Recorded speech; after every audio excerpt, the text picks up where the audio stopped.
चलो बच्चों बैठो बेटा, आज की क्लास करें शुरू। लिखना बंद करो, पहले समझ लो। एक्सरसाइज 2.5 का क्वेश्चन नंबर 1 क्या कह रहा है, सुनिए।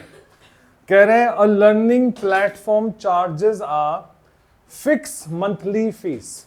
मान लो हमने कोई शेड्यूल परचेज किया ऑनलाइन, तो अगर आपको किसी प्लेटफॉर्म पर वो शेड्यूल परचेज करना है तो आपको उस प्लेटफॉर्म का मंथली फिक्स चार्जेस देना पड़ेगा।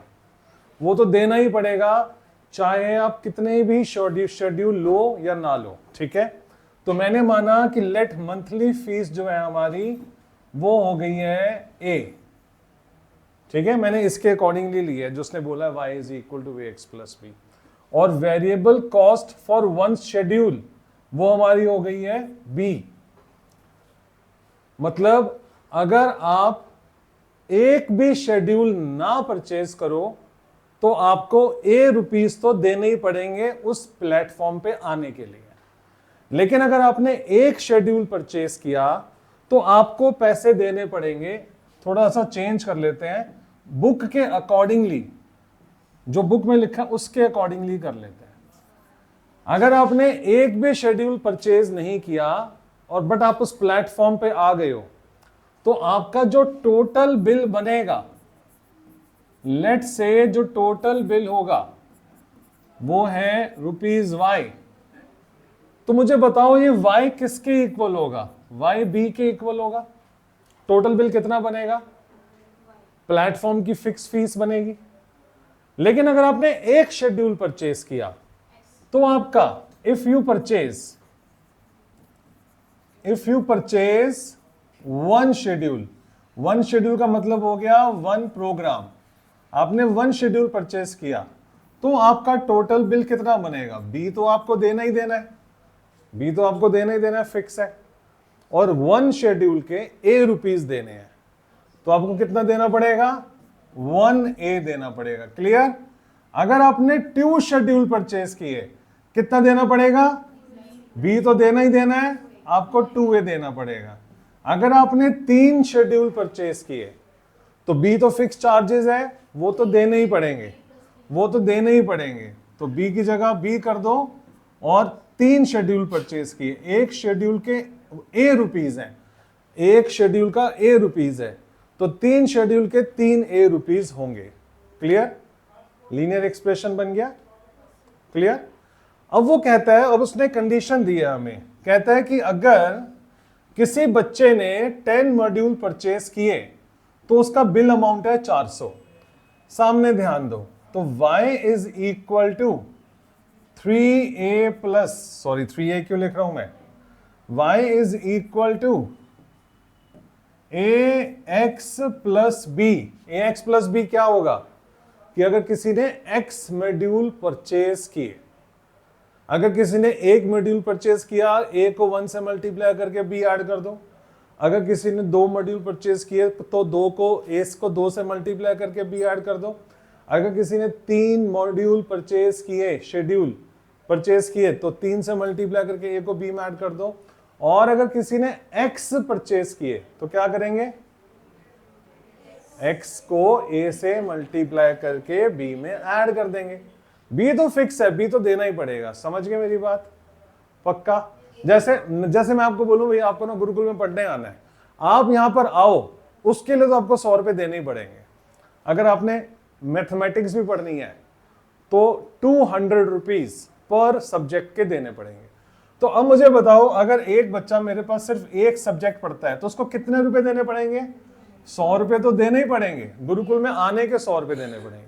ये गुरुकुल में आने की फीस है, फिक्स, हम पढ़ाएंगे कुछ नहीं। आओगे तो 100 रुपए देने पड़ेंगे। अब पढ़ना भी है ना अगर एक सब्जेक्ट, तो एक सब्जेक्ट के 200 रुपए देने पड़ेंगे। तो ये आपका टोटल खर्चा आएगा। राइट? अब आप कहते हो नहीं सर वहां पे 2 सब्जेक्ट पढ़ने हैं, तो आपका कितना बिल आएगा? आपको 100 रुपए तो देने ही पड़ेंगे और 200 को 2 से मल्टीप्लाई कर दो। अब आप कहते हो आपको 3 सब्जेक्ट पढ़ने हैं, 100 रुपए तो गुरुकुल में आने के देने पड़ेंगे। क्लियर? और 3 सब्जेक्ट पढ़ने के लिए कितने पैसे देने पड़ेंगे? तो कुछ इस तरीके से क्वेश्चन बनाया होगा। अब मैं एक बार इसको दोबारा से रीड करता हूं। A learning platform charges a fix monthly fees, fix monthly fees, तो हमने फिक्स मंथली फीस को माना बी, एंड एडिशनल कॉस्ट पर डिजिटल लर्निंग मॉड्यूल एक्सेस, और एक मॉड्यूल अगर आपने परचेस किया, अच्छा मॉड्यूल है, मॉड्यूल शेड्यूल जो मर्जी समझ लो आप, तो मॉड्यूल परचेस किया तो आपको उसके एडिशनल चार्जेस देने पड़ेंगे, राइट। मैंने माना कि एडिशनल चार्जेस है for one subject A rupees, उस हिसाब से हमारी ये इक्वेशन बन गई, क्लियर। अब उसने दो इक्वेशन अपने पास से और बना के दी है। कहता है कि अगर किसी बच्चे ने 10 मॉड्यूल परचेस किए तो वो 400 रुपए देता है। अब इस वैल्यू को इस एक्सप्रेशन में डालना है। y का मतलब क्या है? Total bill. टोटल बिल कितना आ रहा है? टोटल बिल आ रहा है 400, हाँ या ना। y की जगह डाल दिया 400। a की जगह क्या डालना है? a की जगह a डालना है, हमें थोड़ी ना पता है वो क्या है। x की जगह क्या डालना है? x का मतलब क्या है कि कितने शेड्यूल परचेज किए उसने, हाँ या ना। तो यहां पर आ गया 10a प्लस में b, this is equation number 1, clear. दूसरा क्या कहता है? कहता है अगर कोई बच्चा 14 मॉड्यूल परचेज करता है तो उसको 500 रुपए देने पड़ते हैं, तो 500 रुपीज देने पड़ते हैं अगर 14 मॉड्यूल परचेज करता है। क्वेश्चन क्लियर हो गया। अब आपको a और b की वैल्यू निकालनी है। उसकी वैल्यू निकालने के लिए आप इन दोनों में से b की वैल्यू को अलग अलग निकाल लो। 400 minus 10a is equal to b, यहां से मैंने निकाला b। 500 minus 14a is equal to b, यहां से मैंने निकाला b। अब एक छोटी सी थ्योरम होती है हमारे पास, things which are equal to same thing are equal to each other. तो 400 माइनस 10a b के बराबर है, 500 माइनस 14a b के बराबर है। तो क्या ये दोनों आपस में बराबर होंगे?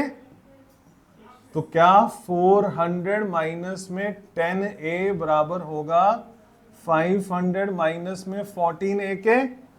क्योंकि ये दोनों b के बराबर है, राइट। a को इधर ले आओ, a को इधर ले आए, minus 10a plus 14a, 500 minus 400, 14 में से 10 के क्या बचा? 4a बचा। 500 में से 400 क्या क्या बचा? 100 बचा। a की वैल्यू क्या आएगी? अब a की वैल्यू आएगी 25, यस और नो। तो a की वैल्यू आएगी 100 divide by 4 which is equal to 25। a 25 आ गया। अब इस a की वैल्यू को किसी दूसरी इक्वेशन में डालो, किसी भी एक इक्वेशन में डालो। 400 माइनस में 10a is equal to b, a की जगह 25 डाल दो। 400 माइनस 10 मल्टीप्लाई 25, तो 400 में से 250 को माइनस करो, तो b की वैल्यू आ गई कितनी? 150। तो b आया 150, a आया 25। क्लियर? नोट करो इसे। क्वेश्चन नंबर 2 में लिखा है कि अगर हम कोई जिम ज्वाइन करते हैं तो जिम की एक फिक्स मंथली फीस है, ठीक है। और अगर हम उसी जिम के अंदर बना हुआ बैडमिंटन कोर्ट को भी यूज करते हैं तो पर आर के हिसाब से हमें उसकी पेमेंट करनी है। टोटल बिल जो होगा वो y होगा, ये क्वेश्चन ने बोला है, अदरवाइज मैं भी इसे y लेट कर लेता कि टोटल बिल मान लेते हैं y है। और हमने बैडमिंटन कोर्ट को कितने आवर्स के लिए यूज किया उसे हमने x माना है, ठीक है। Fix monthly fees for the gym, fix fees को बुक में से देख लेते हैं क्या बोला उन्होंने, ax plus b. Fix fees को उन्होंने b रुपीज माना है, और 1 घंटे बैडमिंटन कोर्ट को यूज करने के लिए x रुपीज लगते हैं, सॉरी a रुपीज लगते हैं। मैं बुक में से इसलिए देख रहा हूं कि आपको कुछ गलत फहमी ना हो, अदरवाइज ये वेरिएबल है, हम इसको अपने हिसाब से भी लेट कर सकते हैं, ठीक है। चलो वैसे एक जनरल बात करें, अगर मैं जिम में गया और मैंने बैडमिंटन कोर्ट यूज नहीं किया तो मुझे कितने पैसे देने पड़ेंगे? बताना मुझे कितने पैसे देने पड़ेंगे? मुझे 20 रुपीज देने पड़ेंगे, क्योंकि जिम जाने की मंथली फीस फिक्स 20 रुपीज तो देनी ही पड़ेगी। मैंने बैडमिंटन कोर्ट यूज नहीं किया, मैं सिर्फ जिम गया, तो मेरा टोटल बिल जो कि y के बराबर है, मेरा आंसर आएगा ₹20। एग्री? हाँ या ना? अगर मैंने 1 घंटे के लिए बैडमिंटन कोर्ट यूज किया, मुझे कितने पैसे देने पड़ेंगे? मेरा बिल क्या बनेगा वेदांत?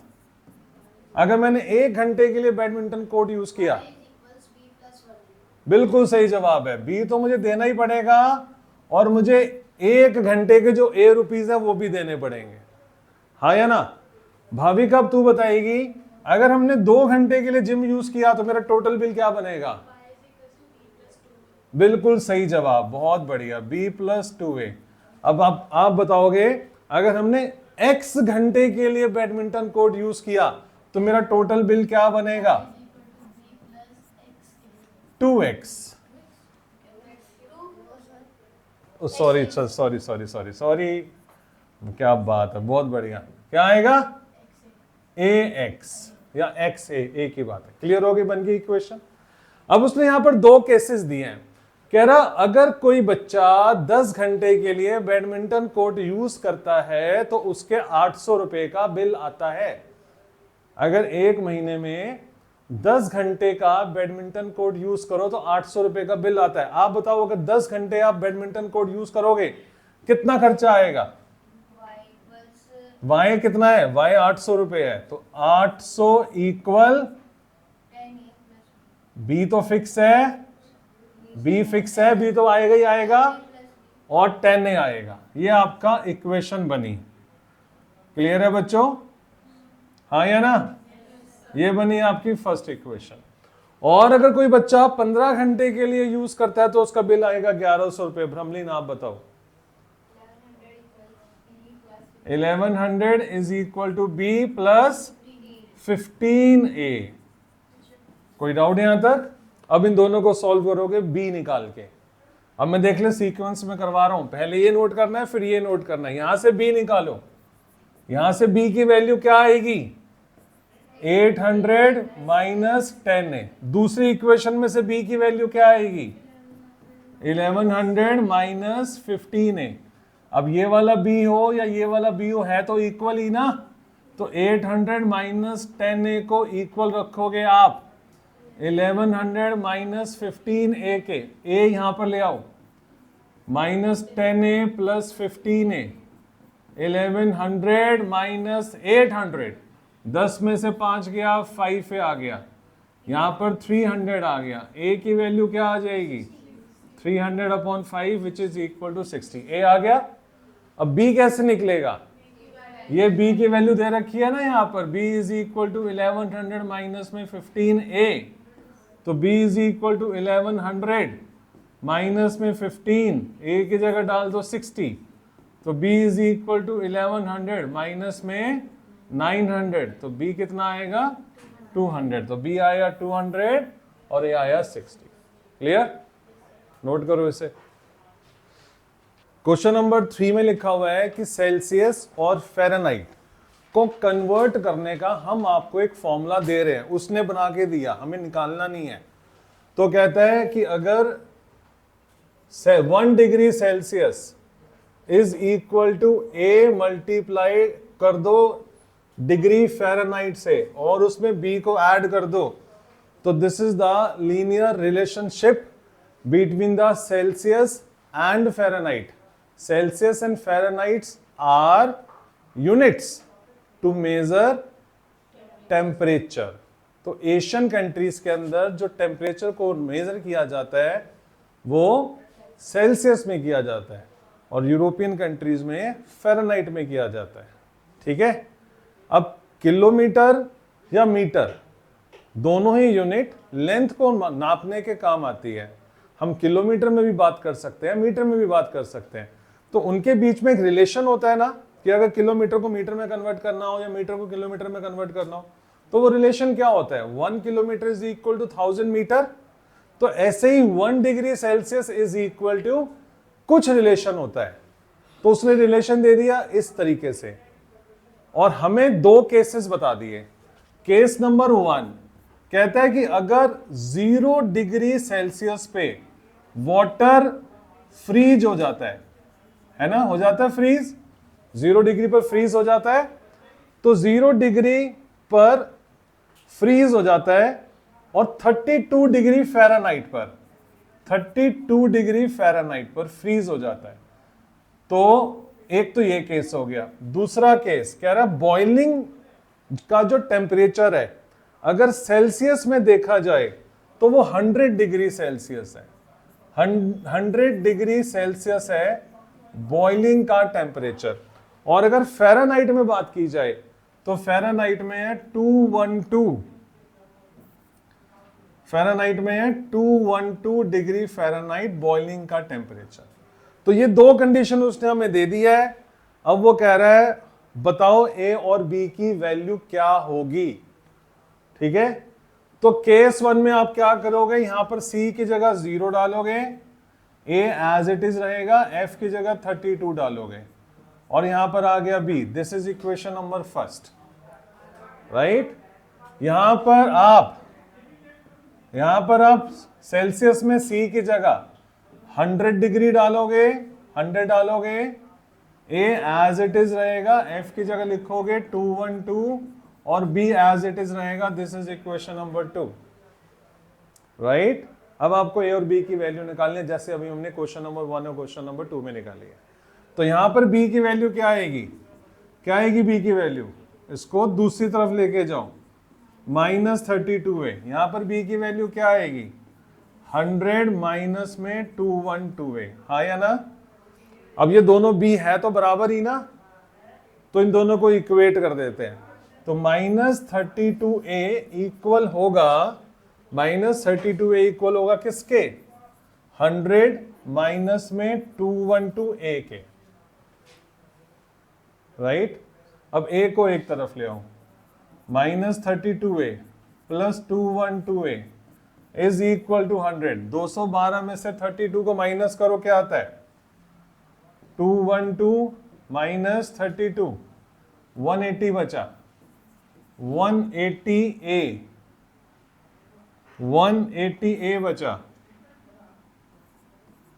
और यहां पर आया 100। तो a की वैल्यू क्या आई बच्चों, 100 अपॉन 180 कटिंग हो गई और 5 अपॉन 9 आ गया।